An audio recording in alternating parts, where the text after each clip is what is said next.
Kung ang misil na ilulunsad mo laban sa kalaban ay madaling pabagsakin dahil hindi ito mabilis o palihim, ang pinakamababa mong magagawa ay punuin ito ng napakaraming pampasabog para halos siguradong wasak ang lahat kung kahit isa lang dito ang makalusot sa depensa ng kalaban. At ito ang pangunahing lohika sa likod ng FP-5 Flamingo, ang bagong mabigat na misil ng Ukraine. Opisyal na inilunsad noong Agosto 2025 ang misil na ito ay nagbago ng estratehiya ng Ukraine sa mga misil. Pinuri ito ng mga lokal at banyagang eksperto. Nagbabala sila laban sa labis na optimismo dahil kahit malakas ang Flamingo, marami pa rin itong kakulangan. Ang misil na ito, na karamihan ay gawa sa nire-recycle ng mga bala at pyesa ng eroplano, ay naglalakad sa manipis na linya sa pagitan ng tagumpay at kabiguan. Disenyo. Ang Flamingo ay namumukod-tangi sa dalawang pangunahing aspeto, kapasidad ng warhead at abot ng distansya. Ang misil ay may dalang 1.15 tonelada o 2,500 libra na warhead na talaga namang napakalaking dami ng pampasabog para sa isang misil lang. Para sa paghahambing, ang BGM, 109 na Tomahawk Land Attack Missile, na isang maaasahang American long-range missile, ay may dalang humigit kumulang 450 kilo o 1,000 libra ng pampasabog. At ang Flamingo ay may dalang 2 beses at kalahati pa kaysa doon. Dahil mabigat ang warhead nito, naniniwala ang ilang eksperto na Bomb Live Unit, isang zero Siam B bunker buster ang gamit ng misil, na ginamit ng Israel laban kay Hassan Nasrallah, leader ng Hezbollah, noong 2024. Ang bomba ay pangunahing pinupuno ng tritinol, isang halo na naglalaman ng 80% trinitrotoluene at 20% aluminum powder na nagpapataas ng kabuuang init at lakas ng trinitrotoluene kaya mas napapalakas ang pinsalang dulot ng bomba. Hindi agad sumasabog ang bomba pagkapagbagsak. Sa halip, ang matibay na bakal na pambalot ay nagpapalusot muna sa bomba sa lupa bago sumabog ang fuse at ang laman nito. Para magdala ng napakalaking ulo ng digmaan, kailangan ng malaki at malakas na makina sa misil. Pinaniniwalaang ang ginamit sa Flamingo ay ang Ivchenko AEI 25. Mas malaki ang makinang ito kaysa sa mga makina ng katulad na misil at ginagamit din sa ilang eroplano tulad ng combat drone ng Turkey na Bayraktar Kaselma. Ang malaking makinang may 3 tuldok 3 metrong haba, 62 sentimetrong diametro at bigat na higit 300 at 50 kilo o 700 at 70 libra ay nagpapahintulot sa mga inhinyero na hindi na gumamit ng maliliit na turbojet at turbofan. Mas madalas piliin ang ganitong propulsion para sa long-range cruise missile pero sobrang mahal ito, di tulad ng AI-25. Ang AI-25 ay napakadaling mabili ng Firepoint sa napakaraming bilang mula sa mga stockpile. Ayon sa mga opisyal ng Firepoint, nakita nila ang libu-libong ganitong makina sa mga tambakan sa Ukraine. Sa halip na ibalik ng Firepoint ang buong gamit ng mga makina para sa 10 oras na paglipad, binigyan lang nila ng sapat na lakas ang Flamingo para makalipad ng 4 na oras. Isang praktikal na halimbawa ng kasabihang ang basura ng isa ay kayamanan ng iba. Pinalitan nila ang Titan ng mas murang materyales para makatipid at ginamit ang mga sirang makina bilang ekstrang pyesa. Simula nang magsimula ang proyekto, nagtayo ang Firepoint ng planta para gumawa ng makina, ngunit di pa tiyak kung AO-25 ang gagawin nila o pipili ng mas maliit na makina. Ang pangunahing bentahe ng malakas na makinang ito na gamit sa mabibigat na eroplano ay ang abot ng misil na umaabot ng 3,000 kilometro o 1,850 milya. Halos dobleng ito ng abot ng Block 5 Tomahawk missile na nabanggit kanina at higit pa ito sa sapat para tamaan ang Russia saan man sa bahagi ng Europa ng bansa habang kaya rin nitong umabot hanggang Novosibirsk. Mahalagang puntong babalikan natin mamaya. Inaangkin pa lang ang abot na yon. Sa oras ng pagre-record, hindi pa nasubukan ng Ukraine ilunsad ang Flamingo sa malayong target kaya hindi pa napatunayan ang kanilang pahayag. Hindi nasubukan ang abot dati dahil hindi sapat ang laki ng Ukraine bilang isang bansa para subukan ang pahayag na iyon. Ang 3,000 kilometro ay resulta ng mga kalkulasyon batay sa dami ng gasolina at kung paano ito ginagamit ng makina. Kung totoo ang pahayag, magiging FP-5 ang isa sa pinakamalaki at pinakamalayong ground-launched cruise missile system sa mundo.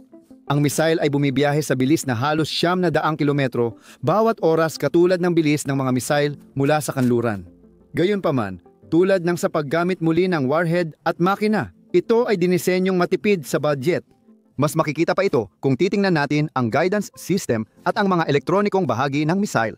Ang Flamingo ay walang komplikadong visual guidance system gaya ng terrain contour matching systems o Digital Scene Matching Area Correlation Systems na karaniwan sa mga Western na missile na siyempre mas mahal din. Ginagamit nito ang satellite navigation para magtungo sa target. Ang Flamingo ay gumagamit ng Jamming Resistant Controller Reception Pattern Antenna Layout na parang magulong salita, hindi ba? Ibig sabihin, ang antena ay dinisenyo para labanan ang radio jamming at spoofing, kaya tama ang direksyon ng missile. Ang jamming ay pag-abala ng Global Positioning System signal, habang ang spoofing ay pagpapadala ng peking signal para mailigaw ang missile. May 4 hanggang 7 antena ang sistema na paikot ang ayos at bawat isa ay hiwalay tumatanggap ng signal. Pinoproseso ng digital processor ang mga signal gamit ang itinakdang algorithm para kontrolin ang pattern ng pagtanggap. Sa kabuuan, mura at maaasahan itong paraan para matiyak na nasa tamang direksyon ang misil at hindi naaapektuhan ng mga jammer. Napakadaling gawin ng sistemang antena na ito na lalo pang nagpapabilis ng produksyon. Gayunpaman, wala namang anumang teknolohiya ang Flamingo para magtago mula sa radar, kaya't hindi talaga ito stealthy. Ang paglipad ng mababa at kasabay ng tanawin ay nakakatulong para hindi makita ng ground radar ang Flamingo. Pero kaya pa rin silang makita ng airborne radar ng fighter jet kahit mababa ang lipad nila. Parang A-10 Warthog na idinisenyo base sa 30mm rotary cannon, ang FP-5 ay ginawa base sa laki ng warhead nito. Maaaring maalala mo ang B-1, pero mas malaki ang Flamingo. May habang 12-14 metro at pakpak na 6 na metro ang lapad. Hindi pa inilalabas ang opisyal na mga numero, gayunpaman. Tantiya lang ito sa ngayon. Gumagamit ang airframe ng fiberglass monocoque fuselage, kaya magaan ngunit matibay ang katawan at kayang magdala ng 1.15 toneladang warhead.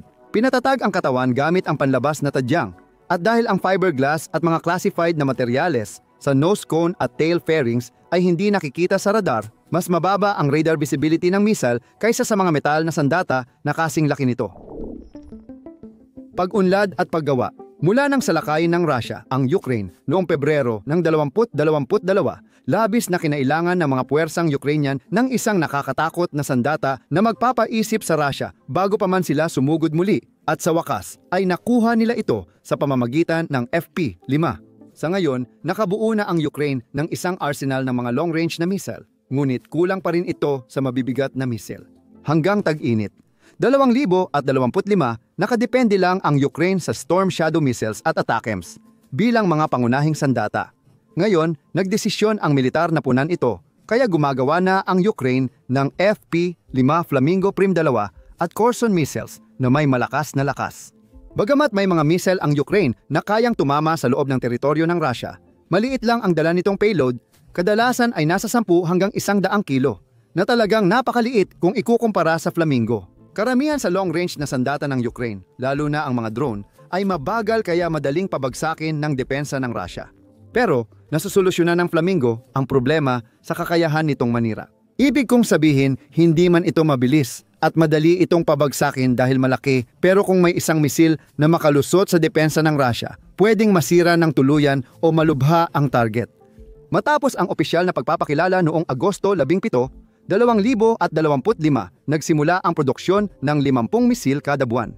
Inanunsyo ng Firepoint na target nilang gawing 7 misil kada araw bago matapos ang taon. Sabi ng mga eksperto, kayang pataasin ng Ukraine ang produksyon ng mahigit 2,500 Flamingo taon-taon kung may pondo. Ang pagpapakilalang iyon ang dahilan ng pangalan ng misil. Ayon sa ulat ng isang mamamahayag mula sa Associated Press, ang mga unang unit ay kulay rosas dahil sa pagkakamali sa paglalagay ng kulay sa pasilidad ng produksyon. Itinanggi ng Firepoint ang paratang, pero nanatili ang pangalang Flamingo. Ang Flamingo na parang Frankenstein na misil ay nakakatulong sa Ukraine dahil kilala ang Russia sa pagtutok sa mga armas. Noong Hulyo 2025, matagumpay na inatake ng Russia ang ilang lugar ng paggawa ng Ukrainian SAPS at ballistic missile. Hindi kailangan ng gumagawa ng Flamingo ng bagong pyesa mula sa planta ng produksyon. Karamihan sa mga misil ay gawa mula sa umiiral na bahagi na madaling pagsamahin sa pabrika ng mas ligtas. Kahit masira ang pabrika, madaling buuin ang Flamingo at mailipat ang proseso basta't ligtas ang warhead at makina. At hindi nag-iisa ang Ukraine sa gawaing ito. Para mapabilis ang produksyon, inanunsyo ng Denmark na magsisimula ang isang subsidiary ng Firepoint ng paggawa ng solid fuel sa Denmark bago matapos ang taon. Dahil sa drone attack ng Russia, Napilitang isuspinde ng Denmark ang 20 batas at regulasyon para mabuksan ang plantang ito.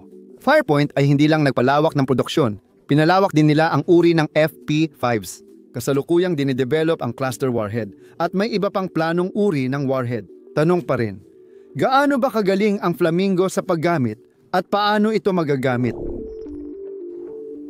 Kasaysayan ng operasyon at posibleng gamit. Sa ngayon, isang beses pa lang ginamit ng Ukraine ang Flamingo missiles at ayon sa palabas na Chernobyl, hindi maganda ang naging resulta. Hindi naman masama, 3 missile, magandang reference yan. Hindi magaling, hindi rin masama. 3 missile ang pinakawalan sa target na mahina ang depensa sa Hilagang Crimea, pero 2 lang ang nakarating, patunay na madaling pabagsakin ang Flamingo. May isang missile na pumalya at lumihis ng 100-200 metro mula sa target. Ang ikalawang missile ay malaki ang pinsala sa gusali at 6 na hovercraft ang nasira kahit lumapag ito ng 14 to 15 na metro mula sa target. Ipinapakita nitong marami pang dapat ayusin ang firepoint upang mapaganda ang mga missile. Ang accuracy ng Flamingo ay 14 na metro pero wala sa 2 missile ang tumama sa loob nito. Kahit hindi eksakto ang tama, nagdulot pa rin ng sapat na pinsala ang missile para tawaging matagumpay ang pag-atake. Pinapatunayang kayang punan ng malakas na warhead ang kakulangan sa accuracy.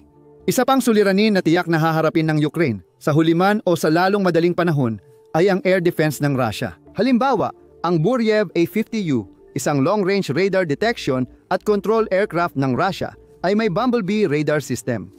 Kaya nitong matukoy ang Flamingo hanggang 200 km ang layo, kaya may oras ang air defenses at fighters na maka-intercept. Gayunpaman, maaari itong masolusyonan sa pamamagitan ng pag-asa sa kamanghamanghang layo ng missile. Dahil kaya nitong lumipad ng matagal, pwede mong gamitin ang di-tuwirang ruta papunta sa target. Sa halip na piliin ang pinakamaikling ruta ng paglipad mula sa lugar ng paglulunsad papunta sa target, maaaring magplano ang mga operator ng ruta na sasamantalahin ang mga natukoy na butas sa mga network ng depensa sa himpapawid ng Russia at saklaw ng mga sensor. Ito ay isang bagay na may malawak na karanasan ang mga puwersang Ukrainian dahil ipinakita nila ang mataas na antas ng kasanayan sa pagpaplano ng pag-atake noong kanilang kampanya gamit ang mga drone na 100 lang ang biyahe. Napakagaling ng pagpaplano ng mga Ukrainian sa kanilang mga drone kaya nagawa nilang magdulot ng mas malaking pinsala sa Russia kaysa sa inaasahan ng kahit sino. Ayon sa mga pagtataya, umabot sa mahigit $700 milyon ang pinsala ng mga drone sa mga pasilidad ng langis ng Russia mula huling 2024 hanggang unang bahagi ng 2025. Para lalong masaktan ang Russia, ang FP-5 Flamingo ay nagpapamukhang lusis lang ang mga drone na ginamit sa mga ataking iyon. Dahil dito, tiyak na hindi basta-basta magpapakawala ng Flamingo ang Ukraine papuntang Russia, kundi maingat nilang ipaplano ang ruta ng paglipad para masulit ang bisa ng mga ito. Tulad ng kaduda-dudang katumpakan, binabawi ang kakulangan sa tibay sa lakas ng pagsabog. Gagamitin ng Ukraine ang mga misil sa mga pinagsamang pag-atake. Ilan dito ay ilulunsad kasabay ng ibang armas, at inaasahan ng Ukraine na sasapawan ng Russia ang karamihan sa mga ito. Gayunpaman, kung kahit isa lang ang makarating sa target, malamang na masisira nito iyon dahil sa tindi ng pinsalang kayang gawin ng warhead. Ang Flamingo ay may kahinaan kumpara sa mga Western na misil dahil sa mahigit 20 minutong paghahanda bago ito ilunsad. Karaniwan, gusto mong mailunsad agad ang mga misil mo dahil pinakamadali silang tamaan habang nasa lupa pa. Ang Flamingo ay una sa lahat, sobrang laki para sa isang mabilisang paglulunsad. At ito ay isang bagong-bagong misil. Ibig sabihin ang mga unit na gumagamit nito ay natututo pa lang habang ginagamit ito. Kaya inaasahan na mas bibilis pa ang oras ng paglulunsad ng cruise missile habang tumatagal. Isa pang problema na lumalabas sa Flamingo ay ang presyo nito. Gaya ng ipinaliwanag sa bagong labas na video tungkol sa Shahad drone na maaari mong panoorin kung hindi mo pa ito nakita. Ang maganda dito mula sa pananaw ng militar ay mas mahal kadalasan ang mga countermeasure na ginagamit para pabagsakin ito kaysa sa mismong drone. Ibig sabihin, nananalo ang Russia sa maliliit na laban sa ekonomiya tuwing inilulunsad nila ito. Hindi ito masasabi tungkol sa Flamingo na tinatayang nagkakahalaga ng $250,000 hanggang $1,000,000 bawat isa. Ibig sabihin, aasa ang Ukraine sa panlabas na pondo para sa produksyon. Sa praktikal na pananaw, ibig sabihin kung 4 sa 5 Flamingo ang tumama sa target sa isang pag-atake, gumagastos ang Ukraine ng $4 na milyong para sa 4 na pain. Kung ang nag-iisang Flamingo ay makasira ng mahalagang estruktura ng kalaban gaya ng missile depot, maaaring sulit ang $5 milyong na ginastos. May panlaban ang Rusya sa mga misil tulad ng Flamingo. Kasama rito ang MiG-31B, ang pinakamabilis na combat aircraft na ekspertong mag-intercept ng mababang lipad na cruise missile at kayang mag-look up at look down engagement. Kayang bantayan ng 4 na eroplano ang 600 kilometrong linya sa himpapawid ng Rusya at madaling pabagsakin ang sinumang Flamingo na susubok pumasok. Dahil sa warhead, matindi ang pinsalang natatamo ng mga pakpak ng Flamingo. Tinawag ni Pangulong Vladimir Zelensky na pinakamatagumpay na sandata ng Ukraine ito matapos ang matagumpay na pagsubok. Ayon sa mga opisyal ng Firepoint, kayang butasin ng warhead ang 2 metro ng konkreto at 10 metro sa ilalim ng lupa. Kaya nitong gawin ito dahil gumagamit ito ng bunker buster warhead na gaya ng nabanggit kanina sa pangalan pa lang ay dinisenyo para tumagos sa matitibay na target o mga bunker. May saysay, hindi ba? Ang warhead na ginagamit sa Flamingo ay isa sa mga mas mahina sa mga makabagong bunker buster warheads dahil kaya lamang nitong tumagos sa 2 metro ng konkreto. Kung ikukumpara, ang Amerikanong Bomb Live Unit, isang 27 na kilala rin sa medyo kahina-hinalang pangalan na Massive Ordnance Penetrator, ay kayang tumagos sa 18 metro ng reinforced concrete. Grabe, kaya nitong butasin ang halos 6 na palapag ng gusali sa ilalim ng lupa. Ang makabagong bunker buster ay may dagdag na bilis mula sa makina, kaya mas malakas ang puwersa nitong tumagos. Malamang gagamitin ang Flamingo sa 2 layunin. Layunin nitong sirain ang mga armored at matitibay na estruktura gaya ng bunker, silo at depo. Layunin din nito ang pagsira ng malalaking compound, planta at pabrika na mahina ang depensa ngunit malalaki kaya kailangan ng malakas na pagsabog at maaaring nasa malalayong lugar kaya gamit ang pinakamalayong abot ng sandata ng Ukraine. Ayon kay Valery Romanenko, eksperto sa abyasyon mula Ukrainian State Museum of Aviation, kapag sumabog ang Flamingo, kayang sirain ang anumang planta ng produksyon. Hindi na muling maitatayo ang pasilidad dahil ang pagsabog ay tuluyang wawasak dito at mag-iiwan ng 20 metrong hukay. Naniniwala siyang pangunahing target ng Flamingo ang mga refinerya ng langis ng Russia. Ang mga refinerya ng Ryazin at Kostovo na pangatlo at pang-4 na pinakamalaki sa Russia ay nasa loob ng abot ng Flamingo. 7 sa 10 pinakamalalaking refinerya ng langis sa Russia ay nasa loob ng 3,000 kilometrong abot ng Flamingo. Ngayon, balikan natin ang nabanggit kanina tungkol sa umano'y kakayahan ng Flamingo na maabot ang Novosibirsk. Kahanga-hanga kung paano ginamit ng lahat ng mga news outlet ang Novosibirsk bilang tinutukoy na abot ng Flamingo. Dahil ang Novosibirsk ay malapit lang sa Biask, ang tahanan ng Biask Allium Plant. Ang Biask Allium Plant ang pinakamalaking gumagawa ng military-grade pampasabog at artilyeriya bala sa Russia. Buwan-buwan, nagde-deliver ang Russia ng 120,000 artilyeriya sa kanilang puwersa. Karamihan gawa sa Nizhny Novgorod na 1,300 kilometro mula sa Ukraine. Dahil dito, kayang abutin ng armas ng Ukraine ang mga padalang ito. Nagpasya ang Moscow na ilipat ang produksyon sa Bisk Oleum Plant dahil sa paniniwalang mas ligtas ito doon. Cue the Flamingo, isang napakalaking misil na sa teorya ay kayang sirain ang buong planta sa isang atake at may 3,000 kilometrong saklaw. Ang BS ay ilang daang kilometro lang mula sa Flamingo at alam ng parehong puwersang Ukrainian at Russian na malaking banta ang Flamingo sa planta ng produksyon na ito. Paano kung nakalusot ang mga Ukrainian at naglunsad mula sa mas malayong lugar? Paano kung ginamit nila ang mga Flamingo sa mga tren? Ito ang mga tanong na tinatanong ng mga Russian logistician ngayon dahil isa ito sa pangunahing layunin ng Ukraine sa digmaang hinubog ng pagsira ng mga ruta ng supply, imbakan at planta ng produksyon nitong nakaraang taon. Ginamit ng Ukraine noon ang lumang Soviet drone na Tu-143 at binagong eroplano tulad ng A-22 Foxbat para makapasok sa loob ng higit 1,000 kilometro sa himpapawid ng Russia. Maaaring makapasok ang Flamingo ng 3 beses na mas malalim, kaya posibleng mawala sa Russia ang bentahe ng malawak nitong teritoryo na matagal na nitong inaasahan mula simula ng digmaan. Hindi lang Bisk Oleum na planta ang nag-iisang armas na pabrika na nanganganib.